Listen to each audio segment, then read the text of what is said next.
সূরাত আল বাকারা 143 নম্বর আয়াত আল্লাহ বলছেন, আউযু বিল্লাহি মিনাশ শাইতানির রাজীম, বিসমিল্লাহির রহমানির রহিম। وكذلك جعلناكم أمة وسطا لتكونوا شهداء على الناس ويكون الرسول عليكم شهيدا। আল্লাহ রাব্বুল আলামিন অত্র আয়াতে বলতেছেন, তোমাদেরকে মধ্যমপন্থী জাতি হিসেবে সৃষ্টি করা হয়েছে যাতে তোমরা মানুষের জন্য, মানব জাতির জন্য সাক্ষ্য হতে পারো, মডেল হতে পারো। যেভাবে রাসূল সাল্লাল্লাহু আলাইহি সাল্লাম তোমাদের মডেল, তোমাদের জন্য সাক্ষ্য। যেহেতু আমাকে সিরাতের উপর আলোচনা করার জন্য বলা হয়েছে, এই আয়াতে কারিমার মধ্যে আমরা সিরাতের যে বিষয়টা পাই সেটা হচ্ছে রাসূল সাল্লাল্লাহু আলাইহি সাল্লাম হচ্ছে আমাদের জন্য সর্বোত্তম মডেল। যেভাবে কোরআনে পাকের অন্যত্র বলা হয়েছে, লাকাদ কানা লাকুম ফি রাসূলিল্লাহি উসওয়াতুন হাসানা, তোমাদের জন্য রাসূল সাল্লাল্লাহু আলাইহি সাল্লামের জীবনে রয়েছে সর্বোত্তম আদর্শ। প্রিয় কচিকাঁচা ভাই বোনেরা, এটি শুনতে পাচ্ছ তোমরা? আমাদের জীবনে সর্বোত্তম আদর্শ কে বলো তো? বলো, মুহাম্মাদুর সাল্লাল্লাহু আলাইহি ওয়াসাল্লাম। আমাদের জীবনের আদর্শ একমাত্র কে? মুহাম্মাদুর রাসূলুল্লাহ সাল্লাল্লাহু আলাইহি ওয়াসাল্লাম। কিভাবে? আমরা যে খুব ভোরে ফজরের আজানের সময় ঘুম থেকে জেগে উঠি, এটা আমাদেরকে কে শিখিয়েছেন? কে শিখিয়েছেন? বলো, মুহাম্মাদুর রাসূলুল্লাহ সাল্লাল্লাহু আলাইহি ওয়াসাল্লাম। তাহলে আজকের বিশ্বে দেখো, যারা স্কুল কলেজে লেখাপড়া করে, মাদ্রাসা লাইনে পড়ে না, তারাও আজকে বলতেছে, তাদের পাঠ্য বইয়ের মধ্যে লিখেছে, সকাল সকাল ঘুমিয়ে যারা সকাল সকাল উঠে স্বাস্থ্যবান, ধনী এবং তারাই সবচেয়ে ভালো। এই কথাটা পাঠ্য বই লেখা আছে কি নাই? এটা সাধারণ বই লেখা। সকাল সকাল ঘুমানো, সকাল সকাল জেগে ওঠা। তাহলে আমরা মুসলমান হিসেবে আমাদেরকে আমাদের রাসূল এই বিজ্ঞান, এই তথাকথিত আধুনিকতা, এইগুলো আবিষ্কার হওয়ার তারও ১৫০০ বছর আগে আমাদের রাসূল, আমাদের মডেল, আমরা যার থেকে শিখেছি, তিনি আমাদেরকে শিখিয়েছেন ফজরে সূর্য ওঠার আগে উঠে আগে 2 রাকাত সালাত পড়তে হবে। কে শিখিয়েছেন? মুহাম্মদুর রাসূলুল্লাহ সাল্লাল্লাহু আলাইহি ওয়াসাল্লাম। তিনি আমাদেরকে আরো শিখিয়েছেন, তোমরা এশার নামাজ পড়ে কথা বলো না, তাড়াতাড়ি ঘুমিয়ে পড়ো। কে শিখিয়েছেন? আল্লাহ রাসূল সাল্লাল্লাহু আলাইহি সাল্লাম। আজকের বিজ্ঞান, আজকের আধুনিক বিশ্ব, আজকের তথাকথিত পশ্চিমা বিশ্ব, আজকের তথাকথিত আধুনিক মডেল বিশ্ব কি বলতেছে? বলতেছে রাতের প্রথম অংশে হয় ডিপ স্লিপ। কি স্লিপ? বলো, ডিপ স্লিপ। স্লিপ মানে হচ্ছে ঘুমানো। রাতের 9টা থেকে 12টা পর্যন্ত যে সময়ের ঘুম, এটাকে বলা হয় ডিপ স্লিপ। এই সময়ে 1 ঘন্টা ঘুমানো অন্যান্য সময় 3 ঘন্টা ঘুমানোর সমান। সুবহানাল্লাহ পড়ো, সুবহানাল্লাহ। দেখো, আমি যদি 1 ঘন্টা ঘুমিয়ে 3 ঘন্টার ফায়দা পাই, এটা আমার জন্য ভালো না? অথচ আমরা ঘুমাই কখন? রাত 12টার পরে। কখন? রাত 12টার থেকে রাত 2টা পর্যন্ত যদি আমরা 1 ঘন্টা ঘুমাই, 1 ঘন্টা সমান কতটুকু সমান? আবার রাত 2টা থেকে ফজর পর্যন্ত যদি আমরা 3 ঘন্টা ঘুমাই, 1 ঘন্টা সমান। কত ঘন্টা ঘুমাইলাম? কয় ঘন্টা? 3 ঘন্টা। ফায়দা পেলাম 1 ঘন্টার। এই জন্য যারা দিনের বেলা ঘুমায়, যারা শেষ রাতে ঘুমায়, ওই সময়ের ঘুমের মধ্যে কোনো কি নাই? বরকত নাই। আজকে আমাদের ঘরে ঘরে ডায়াবেটিস আছে। ডায়াবেটিস আছে, তোমরা জানো? আমাদের মা বাবা, দাদা দাদি বিভিন্ন আত্মীয় স্বজনের কাছে কি বলে? আমাদের ডায়াবেটিস। কি বলে? এই ডায়াবেটিসের উৎপত্তি কোত্থেকে? এই ডায়াবেটিসের উৎপত্তি রাসূল সাল্লাল্লাহু আলাইহি সাল্লামের শিখানো যে সিরাত, তিনি যেভাবে আমাদেরকে ঘুম থেকে জাগতে বলেছিলেন, তিনি যেভাবে আমাদেরকে ঘুমাতে যেতে বলেছিলেন, ওই পদ্ধতি থেকে আমরা চলি না। আল্লাহ রাব্বুল আলামিন বলতেছেন, ওয়ালা তাহিনু ওয়ালা তাহজানু ওয়া আনতুমুল আ'লাউনা ইন কুনতুম মুমিনিন। যদি তোমরা মুমিন হয়ে থাকো, যদি তোমরা ঈমানদার হয়ে থাকো, যদি তোমাদের কলবের মধ্যে ঈমান থাকে, যদি তোমরা আল্লাহ এবং আল্লাহ রাসূলের উপর বিশ্বাস স্থাপন করে থাকো, যদি কোরআন হাদিস মোতাবেক তোমরা জীবন পরিচালনা করে থাকো, তাহলে তোমাদের কোনো চিন্তা নাই, তোমাদের কোনো ভয় নাই, তোমাদের কোনো পেরেশানি নাই। সুবহানাল্লাহ। তাহলে আমাদের এত পেরেশানি কোত্থেকে আসে? আমাদের এত দুশ্চিন্তা কোত্থেকে আসে? প্রিয় কচি কাঁচা ভাইরা, বলো, আমাদের বড় ভাইরা, আমাদের বাবারা, চাচারা বলে না খুব টেনশনে আছি, বলে কিনা? খুব টেনশনে আছি, খুব চিন্তার মধ্যে আছি, খুব পেরেশানের মধ্যে আছি, খুব সমস্যার মধ্যে আছি। এই কথাগুলো বলে কি বলে না? ডক্টর মিজানুর রহমান আল আজহারের নাম শুনেছ? মিজানুর রহমান আল আজহারিকে কে কে চিনো? হাত তোলো তো। মাশাআল্লাহ, সবাই চিনে। মাশাআল্লাহ, হাত নামাও। মিজানুর রহমান আল আজহারি তার একটা বক্তব্য বলতেছে, বলে তোমরা কি জানো টেনশন কি? হয়তো টেনশন হচ্ছে ওই জিনিস, তোমার আর তোমার রবের মধ্যে যে দূরত্ব, এটার নাম হচ্ছে টেনশন। টেনশন কার নাম? আমার এবং আমার সৃষ্টিকর্তা কে? আল্লাহ। বলো, আমার সৃষ্টিকর্তা কে? আল্লাহ এবং আমার মধ্যে যদি একটা দূরত্ব থাকে, অর্থাৎ আল্লাহর কথা মতো আমি চলি না, আল্লাহ আমাকে ভালোবাসে না, আমিও আল্লাহর আইন কানুনের মধ্যে, নিয়ম কানুনের মধ্যে নাই। আল্লাহ বলছে তুমি ফজরের আগে জামাতে নামাজ পড়ো, ফজরের আগে উঠো, জামাতে নামাজ পড়ো, আর আমি উঠি সকাল 9টায়। আল্লাহ বলতেছে তুমি গালকে খারাপ করিও না, হ্যাঁ, তোমার জিহ্বাকে সংযত করো, আর আমি একটু থেকে একটু হলেই, হ্যাঁ, নুন থেকে চুন ঘষলেই আমাদের কি হয়? মাথা গরম হয়ে যায়, মানুষের সাথে খারাপ ব্যবহার করি। করে কি করে না? গালিগালাজ করে কি করে না? দুর্ব্যবহার করে কি করে না? এটা কি ইসলামে আছে? এটা কি রাসূল সাল্লাল্লাহু আলাইহি সাল্লামের সিরাতে আছে? নাই। তাহলে এই যে আমরা এগুলো ফলো করি না, আল্লাহর আদেশ, আল্লাহর হুকুম, আল্লাহর আহকাম থেকে আমরা দূরে থাকি, এই জন্য আমাদের মাথার মধ্যে কি আসে? টেনশন আসে।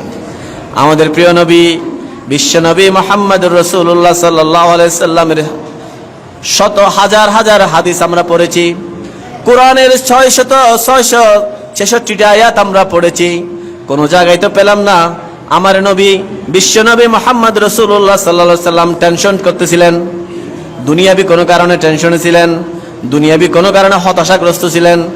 হ্যাঁ, তিনি যদি টেনশন করেনও, হ্যাঁ, তাহলে সেটা হচ্ছে দিনের জন্য। কিভাবে এই দিনকে আমি বিজয়ী করব, কিভাবে আমি কোরআন সুন্নাহর আদলে এই সমাজ ব্যবস্থা গড়ে তুলব, এইগুলা নিয়ে চিন্তিত ছিলেন। ওই চিন্তা খারাপ না, কিন্তু আমরা চিন্তা করি কিসের? আমরা চিন্তা করি টাকা পয়সার চিন্তা। এখানে একটা কঠিন সত্য লুকিয়ে আছে। আমাদের মা বাবারা চায় আমার সন্তানগুলো কার মতো হোক? আব্দুল কাদের জিলানী রহমতুল্লাহ আলাইহির মতো হোক। তাহলে আব্দুল কাদের জিলানী রহমতুল্লাহ আলাইহির মা বাবা কিরকম ছিল? তাদের মা বাবা কিরকম ছিল? তাদের মা বাবাও নিশ্চয়ই বুজুর্গ ছিল। বুজুর্গ থেকে বুজুর্গ হবে। আম গাছ থেকে আম পাবো নাকি কাঁঠাল পাবো? আম পাবো। তাহলে আমরা যারা মা বাবা আছি, আমরা যারা অভিভাবক আছি, আমাদের চরিত্র আগে সংশোধন করতে হবে। আমরা যদি বাচ্চাদের সামনে গালিগালাজ করি, কিংবা গালিগালাজ, মুখ খারাপ করা, দুর্ব্যবহার করা, এটা তো বাচ্চাদের সামনে কিংবা গোপনে কোনোভাবে এটা জায়েজ নাই। এটা কি জায়েজ আছে ইসলামে? জায়েজ নাই। আমরা যদি তাদের সামনে সিগারেট খাই, আমরা যদি তাদের সামনে মিথ্যা কথা বলি, আমরা যদি বাচ্চাদের সামনে অন্যকে ঠকাই, আমরা যদি বাচ্চাদের সামনে এমন এমন কাজ করি যেগুলো ইসলামে জায়েজ নাই, তাহলে আমাদের সন্তানরা কি আব্দুল কাদের হবে নাকি শয়তান হবে? কি হবে? শয়তান হবে। তাহলে আজকে ঘরে ঘরে বাচ্চারা, আমাদের সন্তানেরা নষ্ট হয়ে যাচ্ছে। এটার মূল কারণ আমাদের জীবন চলিত, আমরা যেই জীবন অনুযায়ী চলি, আমরা যে মডেল অনুসরণ করি, সেই মডেল মুহাম্মদ রাসূলুল্লাহর মডেল নয়। আমরা যেই মডেলে চলি, এই মডেল মুহাম্মদ রাসূলুল্লাহর মডেল নয়। যদি মুহাম্মদ রাসূলুল্লাহ সাল্লাল্লাহু আলাইহি সাল্লামের মডেলে আমরা আমাদের জীবনকে পরিচালিত করতে পারি, তাহলে আমাদের সন্তানেরাও আব্দুল কাদের জিলানী রহমতুল্লাহ আলাইহির মতো হবে ইনশাআল্লাহ। বলো ইনশাআল্লাহ। আমি শুরুতেই একটা আয়াত বলেছিলাম যে আমরা এই মডেল কোত্থেকে শিখেছি? আমরা এই মডেলটা পেয়েছি বিশ্বনবী মুহাম্মদুর রাসূলুল্লাহ সাল্লাল্লাহু আলাইহি সাল্লাম থেকে। তিনি কোত্থেকে পেয়েছেন? তিনি সরাসরি আল্লাহর কাছ থেকে ওহী নাজিল হয়েছিল তার উপর। নামাজ ছাড়া জান্নাতে যাওয়ার কোনো মাধ্যম আছে? আপনি বলেন তো, আমি নামাজ পড়বো না, আমি কোটি কোটি কোটি ডলার আমি আল্লাহর রাস্তায় দান করব, আমি সারাদিন মানুষের সেবা করব, আমি সারা বছর রোজা রাখবো, কিন্তু আমি নামাজ পড়বো না, কিংবা পড়বো 4 ওয়াক্ত পড়বো, 1 ওয়াক্ত পড়বো না, কিংবা 5 ওয়াক্তই পড়বো কিন্তু মাঝে মাঝে ছেড়ে দিব, এই ধরনের টেন্ডেন্সি, এই ধরনের মানসিকতা যদি থাকে, তাহলে সে কি জান্নাতে যাবে? আচ্ছা বলেন তো, একটা ব্যবসা প্রতিষ্ঠান, আমরা অনেকে ব্যবসার সাথে জড়িত, এই জন্য আমি উদাহরণটা দিচ্ছি। একটা ব্যবসা প্রতিষ্ঠান দাঁড় করাইতে আমাদের কি পরিমাণ পরিশ্রম হয়? একটা চাকরি পেতে আমাদের কি পরিমাণ পড়াশোনা করতে হয়? হ্যাঁ, একটা মানুষ বিদেশ যাবে, সৌদি আরব যাবে, মিডল ইস্টে যাবে, কি পরিমাণ দৌড়াদৌড়ি করতে হয়, কি পরিমাণ পরিশ্রম করতে হয়। আর একটা আল্লাহর সেরা জান্নাত, ওয়াল আখিরাতু খায়রু ওয়া আবকা, পরকাল এটা কিরকম? এটা হচ্ছে তোমাদের দুনিয়ার যত ভোগ বিলাস আছে, যত মজা আছে, যত আমোদ ফুর্তি আছে, সবকিছুর চেয়ে উত্তম, ওয়া আবকা, এবং চিরস্থায়ী। আমরা এখানে যে আমোদ ফুর্তি করি, আমরা যেখানে মজা পাই, আমরা যেখানে সুখে থাকি, শান্তিতে থাকি, এটার একটা সমাপ্তি আছে। আমার স্ত্রী আমার কাছে কতক্ষণ ভালো লাগে? একটা নির্দিষ্ট সময়। হয়তো কোনো এক সময় আমার ভালো নাও লাগতে পারে, তাকে আমার সহ্য হচ্ছে না। হ্যাঁ, আমার সন্তানগণ আমাকে কতক্ষণ ভালো লাগে? হয়তো কোনো এক সময় তাদের আচার ব্যবহার আমি কষ্ট পেয়ে আমার ভালো লাগতেছে না, এরকম হতে পারে। আমার সুখ সম্পদ, টাকার পাহাড়, বিলাসবহুল বাড়ি হয়তো আমার এক সময় ভালো নাও লাগতে পারে, যে আমি সুখে থাকতে থাকতে, ভালো থাকতে থাকতে, গুস্ত খাইতে খাইতে গুস্ত আর ভালো লাগতেছে না, মাছ খেতে খেতে মাছ আর ভালো লাগতেছে না, এরকম হতে পারে। কিন্তু আল্লাহর জান্নাত, আল্লাহর সেরা জান্নাত, এটা কেমন জান্নাত? এই জান্নাতের মধ্যে যে দুধের নহর থাকবে, এই জান্নাতের মধ্যে যে মধুর নহর থাকবে, এই জান্নাতের মধ্যে যে হুর পরীরা থাকবে, এই জান্নাতের মধ্যে যেই ফল ফলাদিগুলো থাকবে, এগুলো এমন এমন খাবার, এমন এমন জীবনের আয়েশ, যেগুলো তোমার জীবনে কখনো ক্লান্তি আনবে না, যেগুলো খেতে খেতে আর খেতে ভালো লাগতেছে না, এরকম হবে না। এগুলো দেখতে দেখতে আমার আর ভালো লাগতেছে না, বোরিং লাগতেছে, এরকম হবে না। সুতরাং সেই জান্নাতে যাওয়ার জন্য, যদি সৌদি আরব যাওয়ার জন্য তোমার এত পরিশ্রম করা লাগে, দিন রাত খাটুনি করা লাগে, একটা ব্যবসা প্রতিষ্ঠান দাঁড় করানোর জন্য মাথার ঘাম পায়ে পড়ে, একটা চাকরির জন্য যদি পৃষ্ঠা পৃষ্ঠা বই মুখস্থ করা লাগে, এরপরে পরীক্ষা দিতে হয়, এরপরে তোমাকে নানা রকম প্রক্রিয়ার মাধ্যমে চাকরিটা পেতে হয়, এরপরে অনেকে পায় না। এই আল্লাহর সেরা জান্নাত, এটা পাওয়ার জন্য কি আমি কখনো নামাজ পড়লাম, কখনো পড়লাম না, ইচ্ছা হলেই সত্য বললাম, মাঝে মাঝে মিথ্যা বললাম, ইচ্ছা হলেই পর্দা করলাম, মাঝে মাঝে পর্দা করলাম না, ইচ্ছা হলেই ভালো কয়দিন চললাম, মাঝে মাঝে আবার সুদি ব্যবসার সাথে জড়িত হলাম, মাঝে মাঝে আবার খারাপ মানুষের সাথে মিশলাম, মাঝে মাঝে আমি আবার আমার ধর্মের যে বাণীগুলো আছে এগুলো ভুলে গেলাম, মাঝে মধ্যে আমি নষ্ট হয়ে গেলাম, মাঝে মাঝে আমি আল্লাহর বিরুদ্ধে আচরণ করলাম, তাহলে কি আমি জান্নাত পাবো? পাবো না। তাহলে আল্লাহর সেরা জান্নাত, এই জান্নাত আপনাকে পেতে হলে আপনাকে নিয়ম মাফিক একটা রুটিনের মধ্যে চলতে হবে। সেই রুটিন কি? আমাদের রুটিন স্থায়ী নাকি অস্থায়ী? আমরা যারা মুসলমান, আমাদের প্রত্যেকটা কাজ স্থায়ী, প্রত্যেকটা শিডিউল স্থায়ী, এখানে কোনো নড়বে না, কোনো নড়চড় হবে না। হ্যাঁ, আজকে এরকম, কালকে ওই রকম, এরকম হবে না। কারণ এই নীতি, এই নিয়ম কোরআন এবং হাদিস দ্বারা সিদ্ধ। কোরআন হাদিসের যেমন পরিবর্তন নাই, আমাদের লাইফ স্টাইল, আমাদের জীবন কিভাবে চলবে, এটারও কোনো পরিবর্তন। ব্রিটিশ আইনে, আমেরিকা আইনে মদ কখনো হারাম ছিল, মানে তাদের আইনে মদ নাজায়েজ, নিষিদ্ধ, মদ খাওয়া যাবে না। আবার তাদের দেশের অধিকাংশ মানুষ চাইলে আমরা মদ খাবো, মদ ছাড়া তো আমরা চলতে পারতেছি না, তখন তাদের সংসদে মদকে আবার বৈধতা দেওয়া হলো আইনিভাবে সংসদের মধ্যে তারা আবার মদকে বৈধ করলো, তাদের রাষ্ট্রীয়ভাবে মদ খাওয়াটা তখন তারা জায়েজ করে নিল, বৈধ করে নিল। কারণ তাদের আইন কি চিরস্থায়ী নাকি অস্থায়ী? অস্থায়ী আইন। এটা মানব গড়া মতবাদ। মানব গড়া মতবাদ কখনো স্থায়ী হতে পারে না। মানব গড়া মতবাদ এটা হচ্ছে তাসের ঘরের মতো। শেখ হাসিনার এই জালেম শাসক, তারা যেভাবে তাসের ঘরের মতো হঠাৎ করে ভেঙে পড়ে গেছে, মানব রচিত আইন, মানব রচিত তথাকথিত এই সুশীলগিরি এগুলো খুবই অস্থায়ী, এগুলো তাসের ঘরের মতো, কোন একদিন ভেঙে পড়বে। অতীতে এরকম হাজার হাজার পড়েছে, রেকর্ড আছে। আর আল্লাহর আইন এটা চিরস্থায়ী, এটা আজীবন একরকম থাকবে। এখানে কোনো খুঁত কেউ কখনো পাবে না। ইসলাম এমন একটা জীবন ব্যবস্থা, তোমরা তোমাদের বইয়ে পড়েছ, ইংরেজি বইতে পড়েছো কিনা, Islam is the complete code of life. কে কে পড়েছ? Islam is the complete code of life. ইসলাম হচ্ছে জীবনের পূর্ণাঙ্গ সলিউশন। ইসলাম কি? জীবনের পূর্ণাঙ্গ সলিউশন, পরিপূর্ণ সমাধান।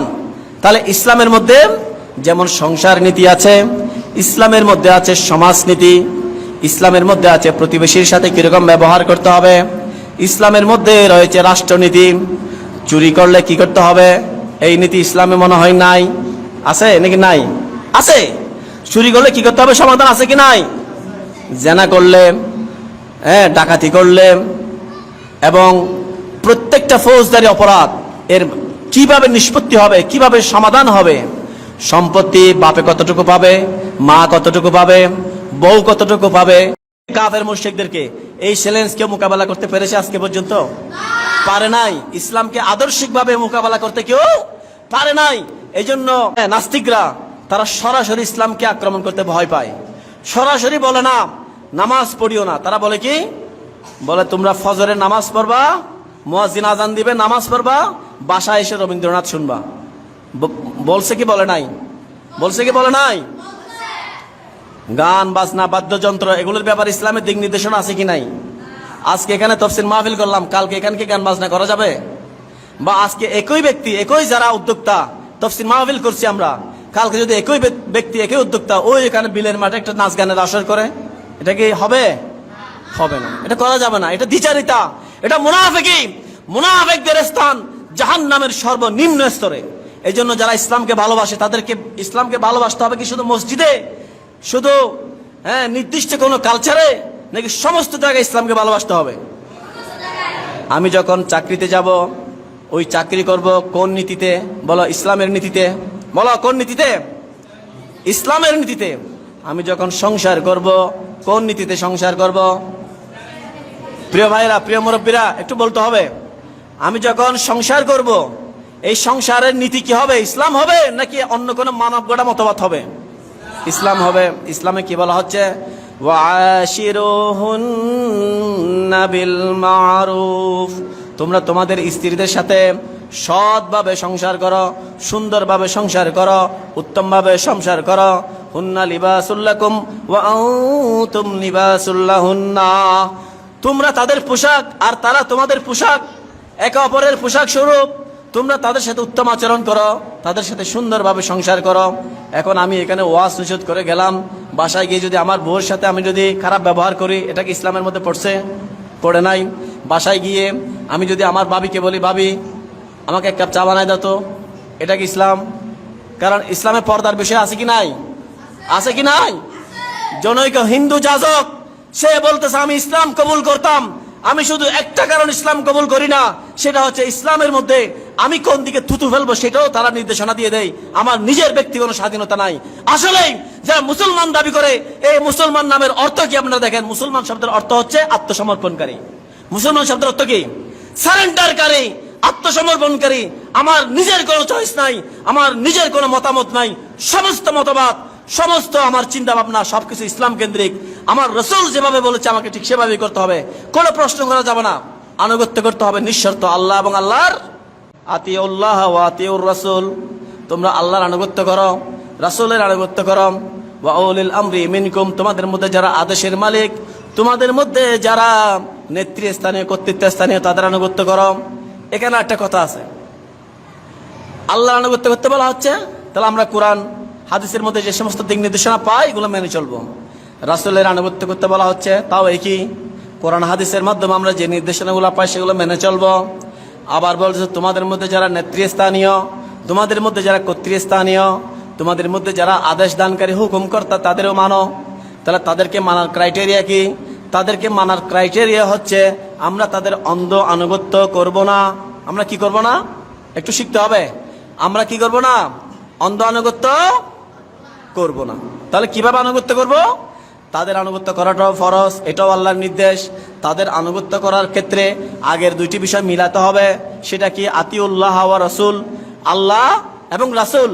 আল্লাহ এবং রাসূল যে আদেশ নিষেধ হুকুম হাকাম করেছেন, যদি এর ভিতরে পড়ে তাহলে তুমি ওই তোমার নেতৃস্থানীয় কর্তৃত্বস্থানীয় তোমার আদেশের মালিক হুকুমের মালিক তার আনুগত্য করতে পারবে।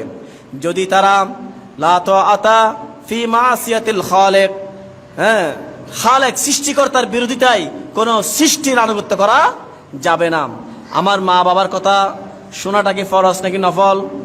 পিতামাতার কথা শোনা কি ফরজ নাকি নফল? বাচ্চারা বলো, মা বাবা যে আদেশ করবে সেটা পালন করা কি ফরজ নাকি নফল? ফরজ। কিন্তু আমার মাতা পিতা যদি বলে যে বাবা তোমার চাচ্চু আসলে একটু মিথ্যা কথা বলিও, এটা কি শোনা যাবে? তোমার চাচ্চু আসলে বা তোমার বাবা আসলে এই কথাটা একটু মিথ্যা বলিও, এটা কি শোনা যাবে? কারণ আমি আমার পিতামাতার আনুগত্য ততক্ষণ করব যতক্ষণ আমার পিতামাতা কোরআন সুন্নাহর উপরে থাকবে। কোরআন সুন্নাহর উপরে থাকলে তখনই আমি আমার নেতৃত্বস্থানীয় কর্তৃত্বস্থানীয় তাদের আনুগত্য করা যাবে। আজকে আমরা আদর্শ মানে কাদেরকে? যারা হাফ প্যান্ট পরে। ওই যে আমার চাচাতো ভাই একটা শহরে থাকে, হাফ প্যান্ট পরে, আমিও হাফ প্যান্ট পরবো।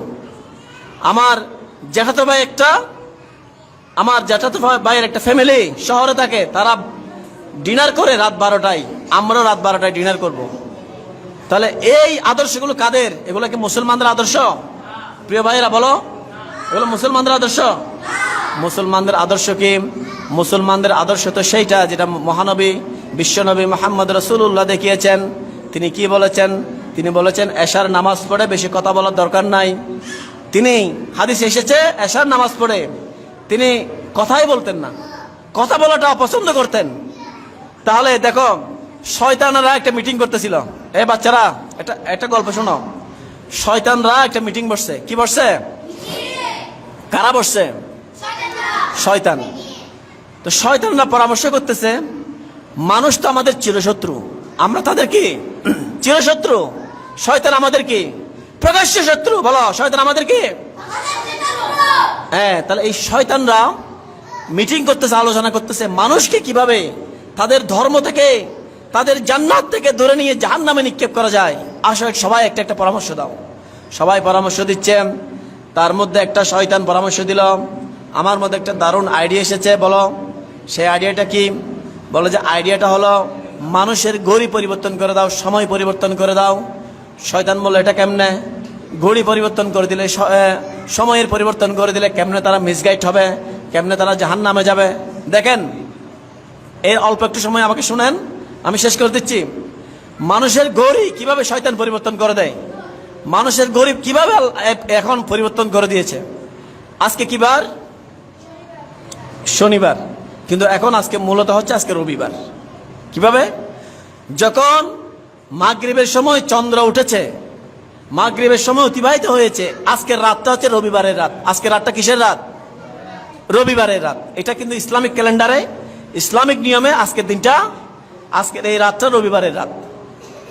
আর শয়তানের ক্যালেন্ডারে, পশ্চিমাদের ক্যালেন্ডারে, তথাকথিত আধুনিক সভ্যতার ক্যালেন্ডারে রাত 12টা বাজলে কি হয়? রবিবার হবে। তাদের ক্যালেন্ডারে কি? রাত 12টা বাজলে রবিবার হবে। এখন আসো, আমাদের দিন শুরু হবে মাগরিব থেকে। তাহলে মাগরিবের সময় আমার রবিবার শুরু হবে, এশার আগে আমার ডিনার সম্পন্ন হয়ে যাবে। এশার আগে আমার রাতের খাবার। তোমরা রাতের খাবার কখন খাও? রাতের ভাত কখন খাও তোমরা? বলো, এশারের পরে। কিন্তু আমার রাসূলের সুন্নাহ হচ্ছে এশার আগে। এশার আগে আমরা খেয়ে নিব। এটা বললে অনেকে এখনো হাসাহাসি করে, কারণ ওই যে শয়তানের মিটিংয়ে, শয়তানের এজেন্ডার মধ্যে যেটা পাশ হয়ে গিয়েছিল যে আমরা মুসলমানদের ঘড়ি পরিবর্তন করে দেবো। আমাদের ঘড়ি পরিবর্তন করে দেওয়া হয়েছে। আমাদের এখন দিন শুরু হয় রাত 12টায়, অথচ দিন শুরু হওয়ার কথা কখন? মাগরিব থেকে। মাগরিব থেকে যখন আমার দিন শুরু হবে, এশার আগে আমার রাতের সমস্ত কাজ কমপ্লিট, এশার আগে আমি খাওয়া দাওয়া কমপ্লিট, এশার নামাজ পড়ে আমি ঘুমোতে যাব। তাহলে আমার ঘুম ভাঙবে ফজরের আজানের আগে, অটোমেটিক। ফজরের আজানের আগে ওঠার জন্য আমাকে আর কোন টেনশন করতে হবে? এমনিতে ঘুম ভেঙে যাবে, কারণ আমি কি রাত 8:30 9টা থেকে ঘুমাই গেছি। তাহলে 5টা বাজে আমার ঘুম এমনিতেই ভেঙে যাবে। কিন্তু ওই যে শয়তান, এশার নামাজ পড়ে যদি আমরা আমাদের ঘুমাই যেতাম, ফজর নামাজটা আমাদের হয়ে যেত। তাহলে ওই যে শয়তান আমাদের ঘড়ি চেঞ্জ করে দিল, তাহলে দেখেন একটা চেঞ্জ করে দিল আরেকটার সাথে সম্পর্ক। যখন আমরা রাত 10টা 11টা 12টার দিকে ঘুমাচ্ছি, ফজর আর উঠতে পারতেছি, আমরা এশার নামাজ পড়ে সবাই ঘুমাই যাব, আপনারা মসজিদে আসতে না চাইলেও আপনার ঘুম অটোমেটিক ফিল আপ হয়ে অন্তত 10 12 15 20 জন মানুষ মসজিদে আসতে পারবেন অটোমেটিক। কারণ শরীরে থাকবে না কোনো ক্লান্তি, শরীরে থাকবে না কোনো অবসাদ থাকবে না, ক্লান্তি থাকবে না, আপনার 8-9 ঘন্টা ঘুম হয়ে যাবে। এরপর তো আপনার আর ঘুমানোর প্রয়োজন নাই। আমরা তো নামাজ ইচ্ছে করে কাজা করি না, আমাদের শরীরে কভার দেয় না। কারণ আমরা ওই যে রাত 12টা 1টায় ঘুমাইছি, এটা তো একটা শরীর, একটা মেশিন যেমন বেশিক্ষণ চললে তাকে কিছুক্ষণ রেস্ট দিতে হয়। তো আমরাও সেই রাত 12টা 1টা পর্যন্ত আমাদের ব্রেনকে ব্যবহার করি, রাত 1টা 2টা পর্যন্ত আমাদের চোখকে ব্যবহার করি, আমরা মোবাইল স্ক্রিনের দিকে তাকাই থাকি। তাহলে ফজরে ওঠা আমার জন্য কষ্টকর হয়ে যাবে, কারণ এই শরীরে তো সেটা পারে না। এই শরীরটাকে আল্লাহ ওভাবে ডিজাইন করে নাই, এই শরীরটাকে ডিজাইন করে তুমি এশার পূর্বে ঘুমাই গেলে ফজরের সময় তুমি জাগতে পারবা, এভাবে এই শরীরটাকে ডিজাইন করা হয়েছে। তাহলে আমরা তো এই শরীরের যে অবকাঠামো, যে আল্লাহ পাক যেভাবে তৈরি করেছে সেটাকে আমরা ব্রেক করে ফেলতেছি, সেটা তো আমরা মানতেছি না, এই জন্য আমরা ফজর নামাজ পড়তে পারি না। প্রিয় ভাইয়েরা, সর্বশেষ আমার অনুরোধ, আপনারা আপনাদের ঘড়ি ঠিক করুন। সিরাত মানতে হলে আপনাকে ঘড়ি অবশ্যই ঠিক করতে হবে, ক্যালেন্ডার ঠিক করতে হবে। ক্যালেন্ডার হতে হবে বাদে মাগরিব থেকে শুরু করে, আপনার ক্যালেন্ডার শুরু হতে হবে আগামী রবিবার শুরু হবে মাগরিবের নামাজ পড়ে। মাগরিবের নামাজ পড়ে এশার আগ পর্যন্ত আপনার সমস্ত কাজ শেষ করতে হবে, খাওয়া দাওয়া শেষ করতে হবে, এশার নামাজ পড়ে আপনাকে ঘুমায় যেতে হবে। তাহলে আপনি অন্তত ফজরের আজানের সাথে আপনি জাগতে পারবেন। ফজরের নামাজ পড়ে আপনার যে কাজ, আপনারা যারা কৃষি কাজ করতে যান কৃষি কাজে চলে যান, আপনারা যারা ফুরকানে মাদ্রাসায় যান ফুরকানে মাদ্রাসায় চলে যান, আপনারা যারা শিক্ষকতা করতে যান সেখানে শিক্ষকতা করতে চলে যান, আপনারা যারা দিন মজুরি করেন, কুলি মজুরি করেন, ব্যবসা করেন, দোকান করেন, সেগুলোতে চলে যান। আল্লাহ বরকত দেওয়ার মালিক কে? আল্লাহ। আমাদের রাত 10টা 11টা পর্যন্ত কেন আমি দোকানদারি করব? রাত 12টা 1টা পর্যন্ত আমি কেন টিউশনি করব? এগুলো সবগুলো বাদ দিতে হবে। মোবাইল ইউজ করা রাত 1টা 2টা পর্যন্ত এটা বাদ দিতে হবে। আমার মোবাইল ইউজ করবো আমি সর্বোচ্চ কতক্ষণ? যদি আপনি বিজ্ঞান মানেন, আপনি যদি বিজ্ঞান মনস্ক লোক হয়ে থাকেন, আপনার ভিতরে যদি সায়েন্সের ন্যূনতম থাকে, তাহলে আপনি মাগরিবের আগে মোবাইল ব্যবহার বন্ধ করবেন। মাগরিবের পরে কি করবেন? হয়তো কল আসলে আপনি ধরবেন, কাউকে কল করতে হলে করবেন, কিন্তু mobile scrolling, Facebook scrolling, YouTube scrolling, এটা মাগরিবের আগ পর্যন্ত। কারণ মাগরিবের পরে যদি আপনি এটা স্ক্রলিং করেন, আপনার চোখের রেটিনার মধ্যে ওই যে মোবাইলের ব্লুরে মোবাইলের যে রশ্মি, ওই রশ্মিটা আপনার চোখের মধ্যে আঘাত করবে, যার ফলে আপনার রাতে ঘুম হবে না, ঘুমাইতে চাইলেও ঘুম আসবে না।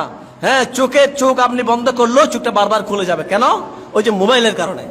এই জন্য বিজ্ঞান বলতেছে আপনি সন্ধ্যার আগে মোবাইল ব্যবহার বন্ধ করে দেন। হয়তো জরুরি কল আসলে আপনি ধরেন, জরুরি কল করতে হলে আপনি করেন, জরুরি হোয়াটসঅ্যাপ মেসেজ চেক করতে হলে করেন, কিন্তু আমরা যেটা স্ক্রলিং করি, যেটা সময় কাটাই ফেসবুকে, ইউটিউবে, ওটা আমরা করব না। যদি এইভাবে আপনার জীবনকে পরিচালিত করতে পারেন, ইনশাআল্লাহ আল আজিজ আমাদের জীবন নবী জীবনের মতো হুবহু হয়ে যাবে ইনশাআল্লাহ। রাসূল সাল্লাল্লাহু আলাইহি সাল্লাম এরকম একটা রাসূল আমরা পেয়েছি যাকে মানুষ থেকে বাছাই করা হয়েছে, কোনো ফেরেশতা থেকে বাছাই করা হয় নাই, কোনো জিন্নাত থেকে বাছাই করা হয় নাই, আসমান থেকে তাকে নাজিল করা হয় নাই। কারণ যাতে মানুষ বলতে না পারে রসুল তো ফেরেশতা, আমরা কি ফেরেশতা, এটা যাতে মানুষ বলতে না পারে, যাতে মানুষ বলতে না পারে রসুল তো জিন, আমরা কি জিন। এই জন্য রসুল পাঠানো হয়েছে মানুষ থেকে। যদি তিনি পারেন আমরাও পারবো।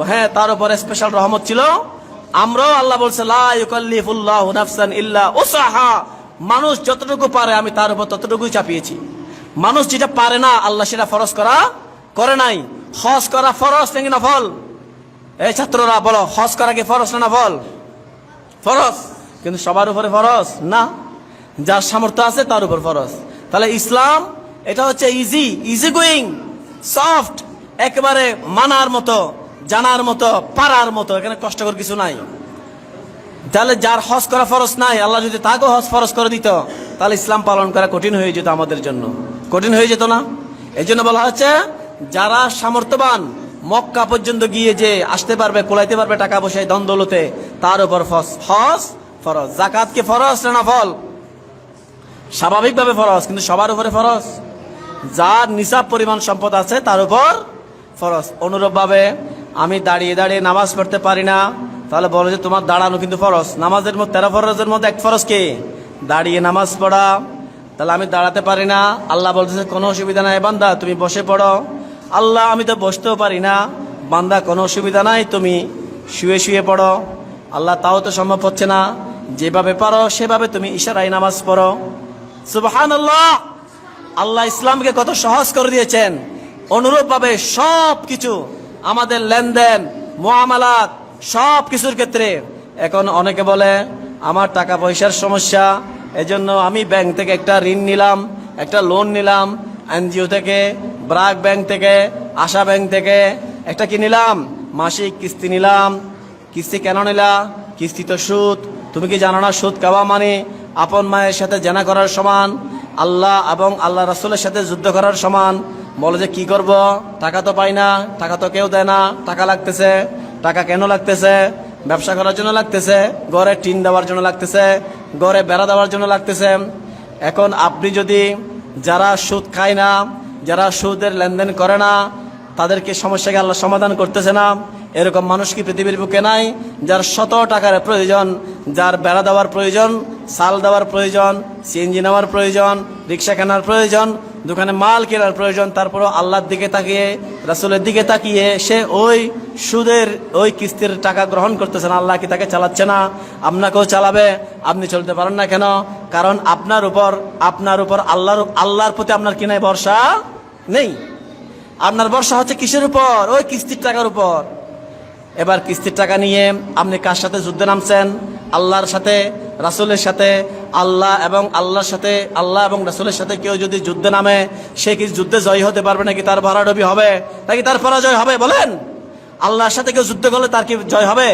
তাহলে যারা প্রিয় ভাইরা, প্রিয় মুরব্বিয়ানে কেরাম, প্রিয় এলাকাবাসী, যারা সুদের সাথে জড়িত, কিস্তির সাথে জড়িত, আজকেই তওবা করেন, আজকেই নিয়ত করেন এই কিস্তির পর আমি আর কিস্তি নিব না। আমার সমস্যা সমাধান করার মালিক কে? আল্লাহ। আল্লাহ কোরআনে বলছে ওয়ামান ইয়াত্তাকিল্লাহা ইয়াজআল লাহু মাখরাজা, যে আমাকে ভয় করবে, যে আমার নাফরমানি থেকে বেঁচে থাকবে, আমি তার সকল সমস্যার সমাধান করব। ওয়ালা তাহিনু ওয়ালা তাহজানু ওয়া আনতুমুল আ'লাউনা ইন কুনতুম মুমিনিন। তোমাদের কোনো ভয় নাই, তোমাদের কোনো পেরেশানি নাই, তোমাদের কোনো চিন্তা নাই। তোমরা যদি মুমিন হয়ে থাকো তাহলে তোমাদের বিজয় হবে। ফামান তাবিয়া হুদায়া ফালা খাউফুন আলাইহিম ওয়ালা হুম ইয়াহজানুন। যে আমার হেদায়েতকে অনুসরণ করবে, ফামান তাবিয়া হুদায়া, যে আমার হেদায়েতকে অনুসরণ করবে, ফালা খাউফুন আলাইহিম ওয়ালা হুম ইয়াহজানুন, তার কোনো ভয় নাই, তার কোনো টেনশন নাই, তার কোনো চিন্তা নাই। সুবহানাল্লাহ।